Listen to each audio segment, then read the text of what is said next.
चुनाव का बिगुल बज चुका है और तारीख भी तय कर दी गई है।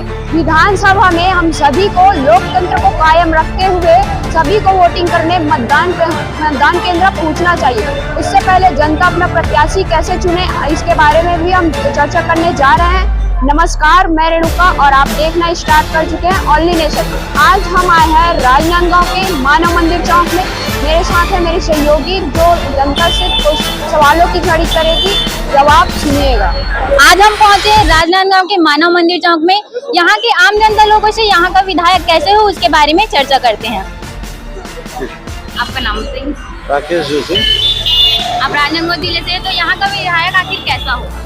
राजनांदगांव का विधायक ऐसा हो तो राजनांदगांव की तस्वीर को बदल ले, यहाँ विकास कार्यों को आगे ले जाए, यहाँ ऐसा कोई उद्योग लाए जिससे यहाँ के जो युवा पीढ़ी है उसको रोजगार उपलब्ध हो सके और आईटी हब के लिए प्रयास करे, ऐसा विधायक हम चाहते हैं। यहाँ के और जनता लोगों से पूछते हैं वर्तमान में अभी कितना विकास हुआ है और कितना अधूरा है। देखिए, पूर्व में डॉक्टर रमन सिंह यहाँ के विधायक रहे हैं और मुख्यमंत्री भी रहे हैं। विकास के नाम में यहाँ कुछ नहीं हुआ है, खाली उनके कार्यकर्ताओं का ही विकास हुआ है और कुछ नहीं हुआ है। और पिछले विगत 5 वर्षों से तो वो नदारद थे, कब आते थे कब जाते थे जनता को ही नहीं मालूम, और यहाँ रहते भी नहीं, बाहर ही है। और अभी जो वर्तमान में कांग्रेस ने टिकट दी है गिरीश देवांगन जी को, उनका ये ननिहाल है, भाचा है वो राजनांदगांव पे। उम्मीद करते हैं कि डबल इंजन की सरकार जो बोली जाती है, अगर राजनांदगांव का विधायक कांग्रेस का बनता है और छत्तीसगढ़ में फिर से कांग्रेस की सरकार 75 पार बनने वाली है। जैसा ऐसा है कि जब कांग्रेस यहाँ काम अच्छा करे तो यहाँ के लोगों को टिकट क्यों नहीं दी? बाहर का प्रत्याशी ले पिछले बार भी लाया। बाहर का प्रत्याशी की बात नहीं है, कह रहे, लोग कह रहे हैं बाहर का प्रत्याशी तो डॉक्टर रमन सिंह भी है और राजनांदगांव का ये इतिहास रहा है, यहाँ से बाहर से ही आके लोग ज्यादातर चुनाव लड़े। आप मोदी, बहुत सारी उम्मीदें हैं, हमारे शहर तरक्की करे, राज्य तरक्की करे और डेवलप हो, बढ़िया है। पिछले 4 सालों से इस शहर का प्रतिनिधित्व किए हैं एक्स मुख्यमंत्री, अभी भी करेंगे। उनके लिए बाहरी का कोई मुद्दा नहीं है। और जो कांग्रेसी बोल रहे हैं बाहर का है, या तो उनके में बुद्धि नहीं है। अगर वो बाहर का होते तो 4 बार से यहाँ से प्रतिनिधि नहीं चुने जाते। अभी का जो कैंडिडेट आया है वो तो दिख ही रहा है, वो तो खुद ही स्वीकार किए हैं कि यहाँ सिर्फ मेरे मामा जी रहते थे, हैं ये नहीं कहे हैं।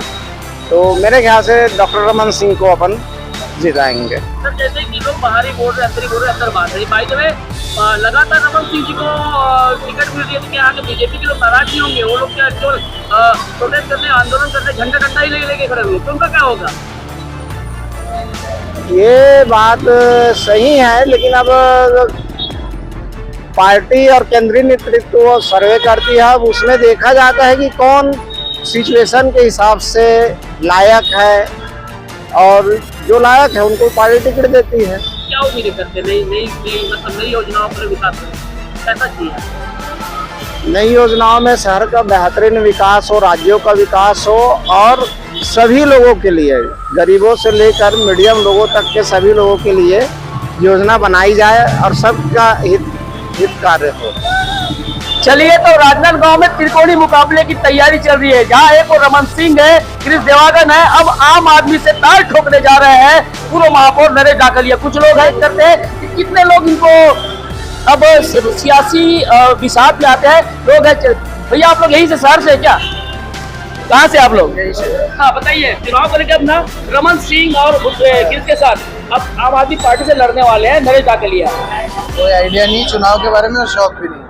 शौक भी नहीं है चुनाव के बारे में, तो ऐसे भी हुआ जिनको मतलब नहीं है चौक से, बस आगे चलते। भैया आप भी कहीं से है, लोकल है? रमन सिंह जिंदाबाद। चलिए, और कुछ? बस रमन सिंह जिंदाबाद। और भी कुछ लोग चर्चा करते, आइए देखते हैं कुछ लोग यहाँ पर है चर्चा करते। सर आप यही से लोकल है? यहाँ से लोकल, यहाँ से जी। आप विधानसभा चुनाव चालू होने जा रहे हैं, अब ये रमन सिंह कांग्रेस बीजेपी से और कांग्रेस से गिरीश, अब अभी नई चीज समझ में आ रही है, ताल ठोक दिया है नरेश डाकलिया जी ने, जो आम आदमी पार्टी से लड़ना है। बता रहे क्या चाह रहे हैं, कोई मुकाबला क्या चाहिए? रमन सिंह ही आएंगे यहाँ से। रमन सिंह का ये एरिया है और इन्होंने बहुत कुछ काम किया है यहाँ पर, तो रमन सिंह ही चुनकर आएंगे। चलिए प्लीज।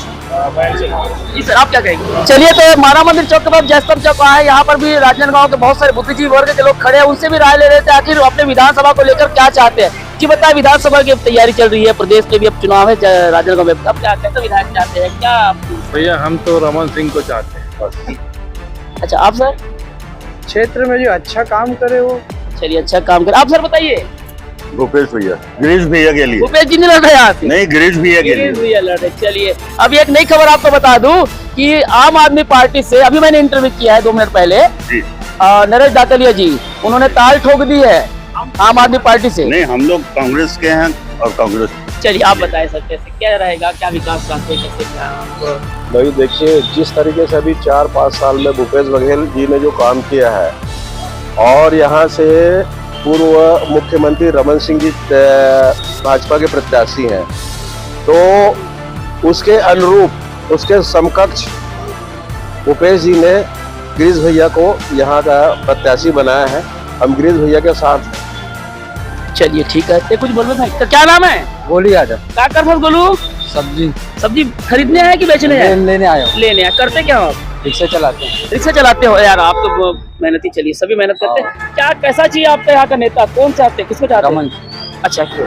बहुत लोगों की राय हमने जानी आज राजनांदगांव विधानसभा में, और चलिए आज हम एक महिला वोटर से भी जानना चाहते हैं कि वो उनके मुद्दे क्या हैं। आज बताइए, आपके मुद्दे क्या हैं इस चुनाव में? जो अच्छी विकास चाहेंगे भैया, अच्छी नेता चाहेंगे जो यहाँ की जरूरतें पूरा करे। तो इससे पहले जो नेता यहाँ पे चुने गए हैं उनसे आप संतुष्ट थे क्या? ठीक ही था ऐसे। और कुछ कहना चाहेंगे महिलाओं के मुद्दे के बारे में? आप कुछ बताना चाहेंगे? महिलाओं के लिए बहुत सारी समस्याएं होती है, तो आप कुछ कहना चाहेंगे महिलाओं के लिए? महिलाओं के लिए क्या दिया, महिलाएं तो चाहेंगी, अपनी जरूरत तो चाहेंगी कि अच्छा रहे, सब बढ़िया रहे करके, और क्या चाहेंगे। जैसा कि आप देख रहे हैं यहाँ पे सभी ने अपने अपने वक्तव्य रखा है और बताया है कि कैसा विधायक चाहिए। और चलिए बताइए, आप आज विधानसभा चुनाव के बारे में क्या कहना चाहेंगे? राजनांदगांव के बारे में क्या चीज? यहाँ से कौन जीत पाएगा? रमन सिंह जीतेगा। इतने दावे के साथ आप कैसे बोल सकते हैं? शक्ल नहीं देगा, 50 साल में हमने 65 साल हुआ।